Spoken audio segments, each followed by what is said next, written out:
Just let's get into the personnel of the 131. Again, I always remind coaches, there's no right or wrong answer. Like when I'm telling you what another coach that might have been coached for 30 years is telling you, it's not the end all say all. It doesn't mean that that's exactly correct. Like it's just advice given based off of what we've done, what we've experienced, what we've trial and error, what's worked, what hasn't worked. That's all it is. So it's giving you a layout to work from, to build from.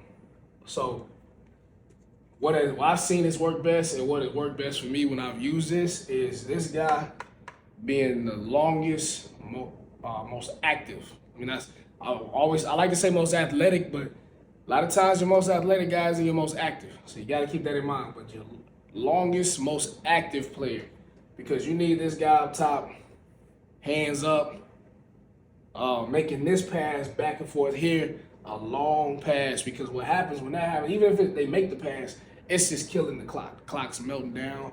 They're getting impatient. Again, if there's a shot clock, it's gonna, of course, that's when that urgency starts kicking in. So you want this to be your most urgent.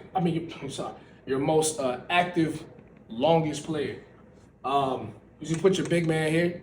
And again, like you might have a team that's pretty balanced, level height wise. So you just kind of judge it based off of your personnel. But this person is the least active. Like I said, now, when I say least active, because you still need to be active. But if you had to, right, who's gonna really go get after it? If you needed to hide a player, especially if it's like a player that's not as mobile as the rest of them, this would be the guy you put there. Now, these positions. So I learned this from an OG coach, man. Been coaching for 50 some years. He said, if you're gonna run this, make this based off of who you're playing. So if their point guard is right-handed, said you want to obviously force them left. So this would be the left side. So you want your best, again, this would be your best defender or longest defender. You could juggle between the two because it depends on if that defender's 5'7", 5'10", 6'5". But you want your best defender and your most aggressive defender on that player's weak hand. So right-handed, it would be this spot. If the point guard's left-handed, sit on the right, and be this spot. So you make sure that they're well aware of that, and here's why.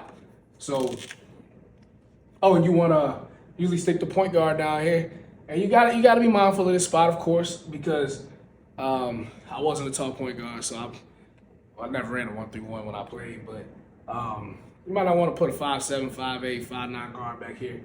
If I want to put them on the wing and put a 6-footer there at least. But again, it doesn't really matter. Whoever you put here, though, you need to know that they're gonna commit to sprint from side corner to corner, making sure they cover. All right. So let's get to why we said this. So you got your longest, most active player and your best defender over here. So the ball's right here. You're forcing them that way. And no matter what they do, if we're gonna commit to forcing them on one side, they can try to get over here all they want. Even if this is half court, if they want to try to get over here, they're gonna have to dribble backwards and commit to cutting that off and sending them back that way. All right. But instead of going this way, obviously we're gonna pinch them in there, come up, not too far, just kind of get them to that wing. Well, so why this is, if you've noticed, or if you think back to all the players you've coached against or played against, or even just go back and watch film, most guards don't pass well with their offhand. Just a little quick story. I remember we played a point guard that was destroying us, pass first point guard. And he would go right. He could go left. That's the thing. He could go left, but when he went right, he was one hand zipping passes from here to here, getting baseline, just skipping it around. I probably had like 8 assists in the first half.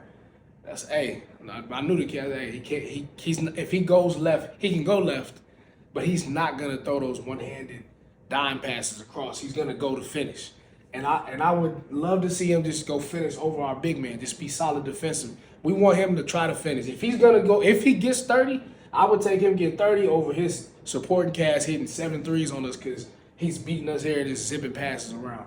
So most guards, again, that was just a quick story, but most guards don't pass well with their offhand. And why does that matter here? Because if this guard's dribbling left and they pinch him over there, so let's get a little draw right here, ball's here, and there, boom, got him pinched. Obviously, don't let him split middle. Sorry, it's just a draw, but do not let get split middle, okay?